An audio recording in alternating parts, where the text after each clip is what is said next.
Hey guys, what's up? Sean here, and today we are talking about the Raw half of the shakeup that went on in the WWE this week. Tomorrow we'll be doing the Tuesday SmackDown edition of this very thing. But for now, I wanted to do Raw right after it happened, right when it was fresh. Now, quickly to start this video, I do want to apologize for the audio.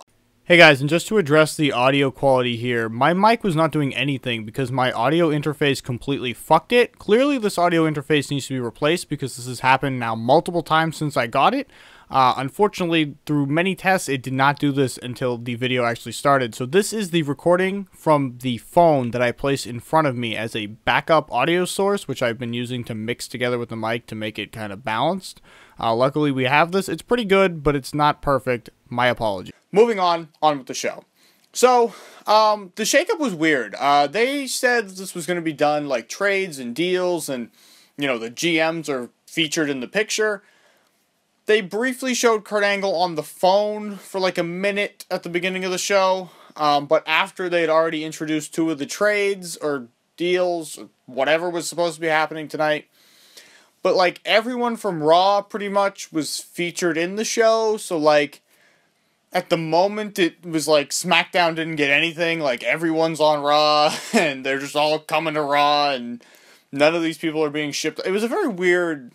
They handled this pretty dumb, and I get that they want you to tune in tomorrow, but it just doesn't make a lot of sense the way they went about this, and it felt strange, because, like, you see Dean and The Miz come out to open the show. And at first, I was like, I don't know if The Miz is actually coming over, or he's just trolling us. Like, I expected Kurt Angle to come out during The Miz's segment and be like, hey, what are you doing here? Like, get the fuck out of here, dude. But instead, he was like, hey, here's Dean Ambrose. And Michael Cole's like, oh my god, Dean Ambrose is on Raw. And I was like, oh, or coming to Raw. And I was like, oh, so this is the people who are actually, you know, being exchanged. Okay. Who are they traded for? And I expected them to announce that, but no, and the night continued much the same, with just, like, random announcements taking place. Like, at one point, they were just like, oh, and Rhino and Heath and Apollo Crews, and, like, just randomly throwing shit at us. And then, you know, Seth comes out, and you think, oh, Seth is going to SmackDown, but no, he's not. And I was like, oh, my prediction was wrong. Okay, weird. And then Finn comes out.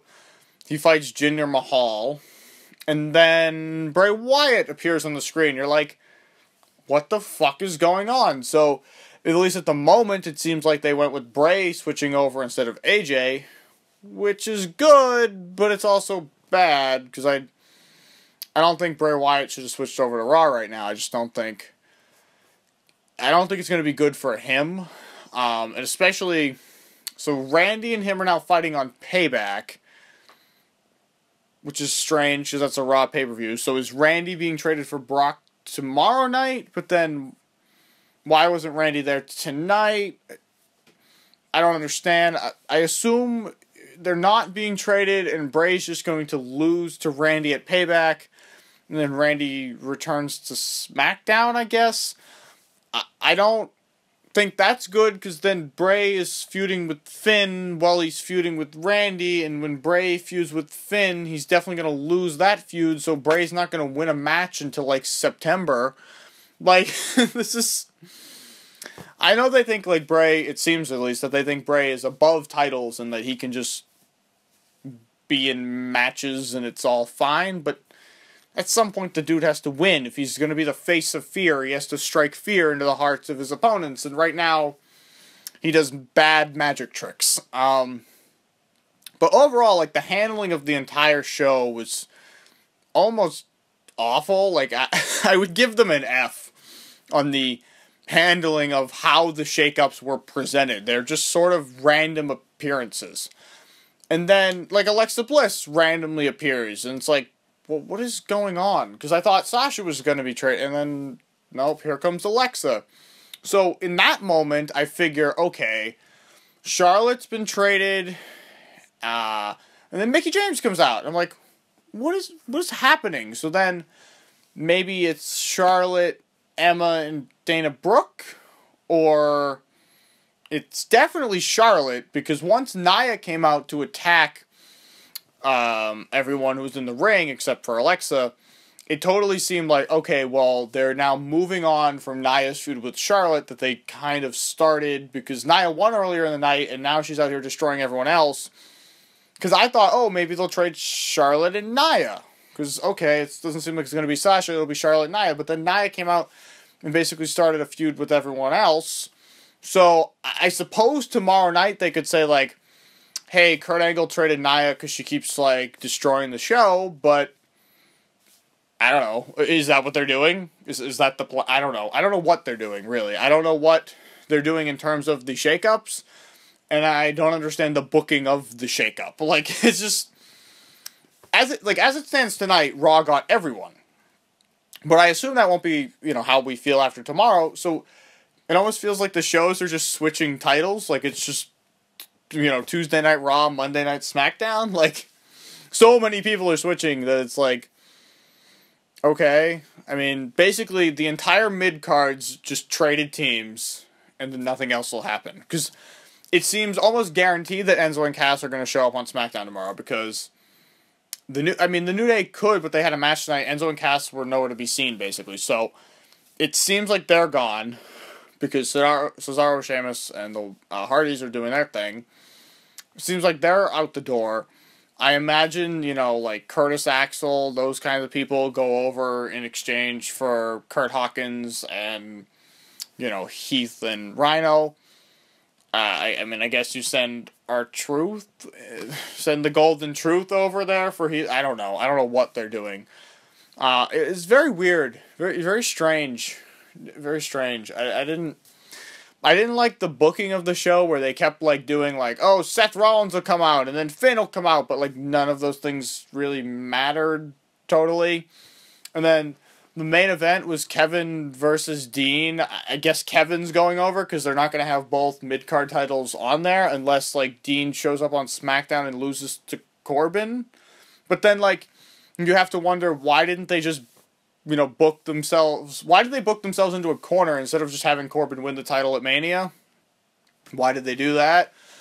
I assume Sammy's going to SmackDown, so I guess we get more Owens-Sammy matches for the rest of our lives, because it was never happening again, except for every week. Overall, I'm not too thrilled with how this has gone down. I guess it remains to be seen. But let's address the best segment of the night, other than Nia Jax winning. I have a Nia Jax shirt. I'm a Nia Jax fan.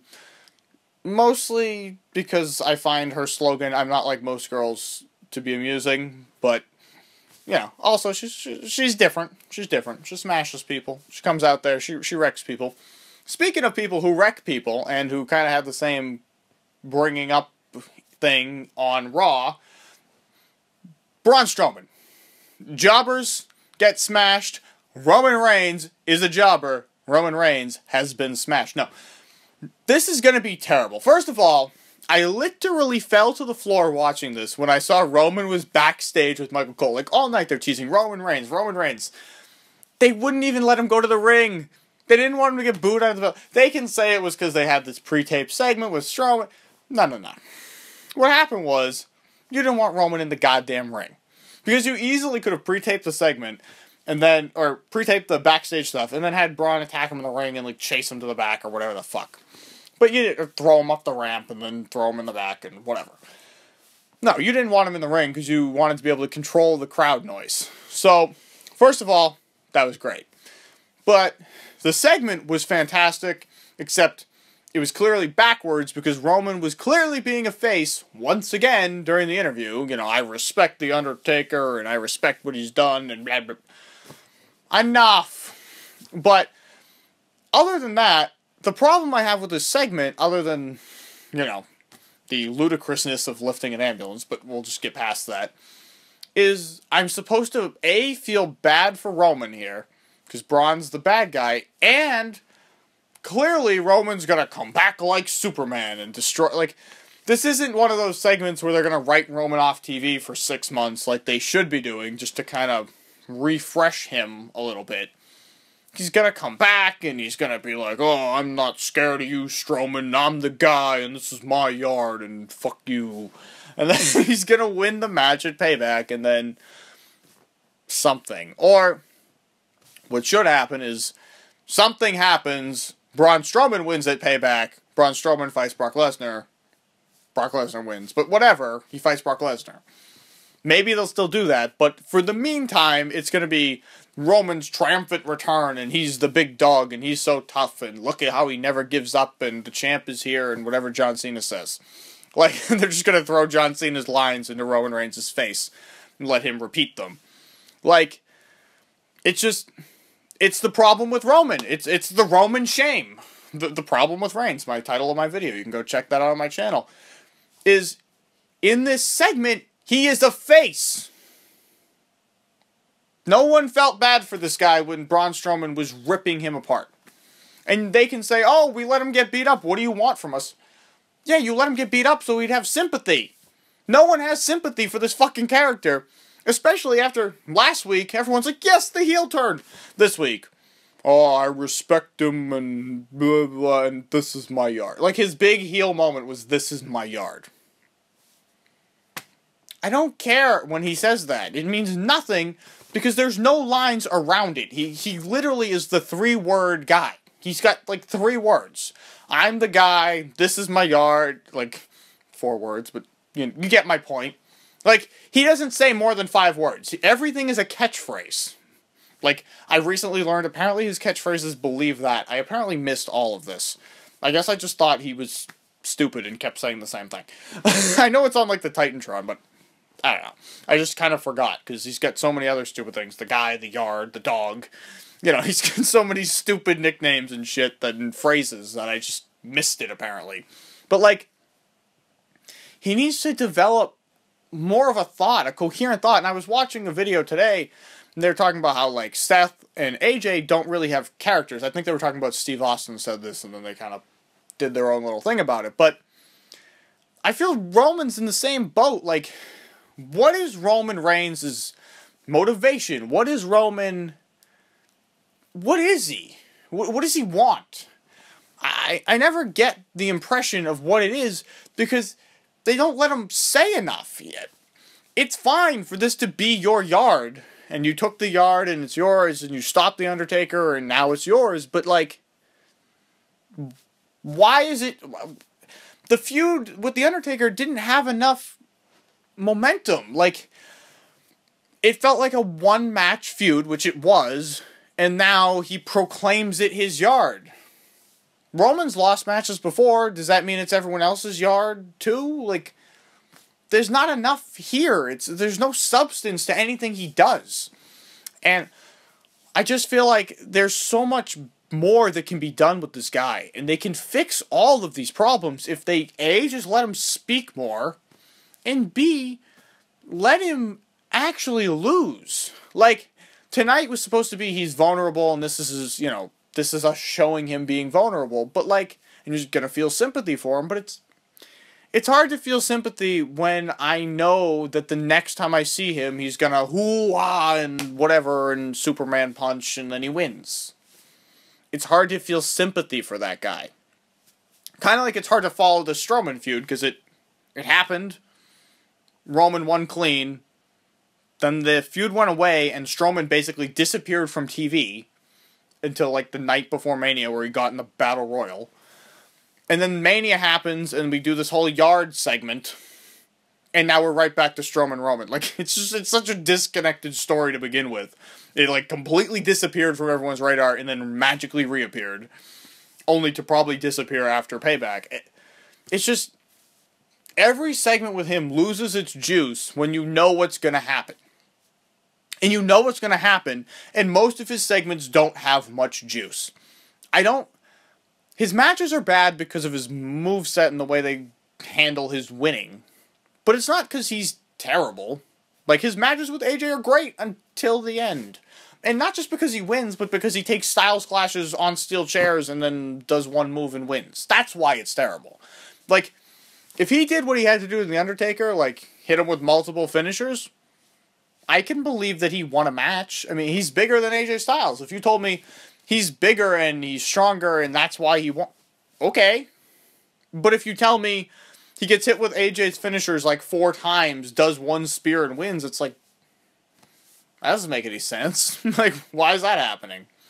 Then again, Shane McMahon kicked out of the Styles Clash, so what the fuck do I know? Anyway, I'm going to stop ranting about Reigns because I could go on for 6 days about this. I wasn't too thrilled with the recap, or wasn't too thrilled with the shakeup from Raw tonight. The Roman segment was good, except it's going to probably turn out to not be great. And he did seem like a face, which is not too great. Dean, The Miz, Bray Wyatt, and Alexa Bliss came over. That's nice, I guess, but it depends what SmackDown gets. They're probably going to get Rusev, Enzo and Cass, Charlotte, Kevin Owens, I guess. So, I mean, I guess it's Kevin for Bray. I mean, the other... I don't know, what are they going to get? I'm kind of confused on what they're going to get for Dean and The Miz. I think Shelton Benjamin might get signed by SmackDown tomorrow night. He's cleared by his doctors. He was supposed to be on SmackDown after the draft, so that could be, you know, kind of a fill-in for one of them. I think good things are going to happen, and largely nothing has really changed. I'm disappointed Seth probably isn't going to SmackDown. Oh, they're going to get Sammy over on SmackDown. I'm disappointed that Seth's not going there. I thought Seth has had matches with pretty much all the big-name guys over on Raw, but he hasn't had matches with the guys over on SmackDown. That included Bray Wyatt when I originally did this hypothesis, which now has changed, obviously. So, it kind of sucks that that's not going to happen, but I suppose with Joe being over there, they do need to keep that going. Although I think splitting Joe and Kevin's weird, so I'm not really sure what they're going to do there. I feel like Dean has to drop the belt to Baron Corbin somehow, some way, but I'm not sure. There's still definitely a potential for Brock to be traded over to SmackDown. I think that's a good idea to hide the fact that they're down a belt by putting it on the shorter show.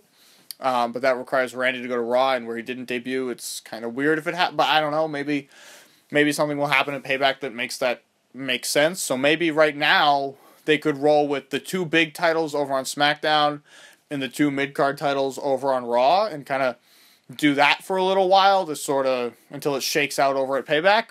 That's possible. That could be a thing that they go with. I'm not really sure. But we'll see more on Tuesday night, and after that we'll kind of have a sense of where this is going, hopefully. I wish they would handle it better as far as like showing the trading and dealing is going on. Even if you just have the GM on the phone going, hey, you're thinking about getting Seth Rollins, well, you're going to have to pay up if you want Seth.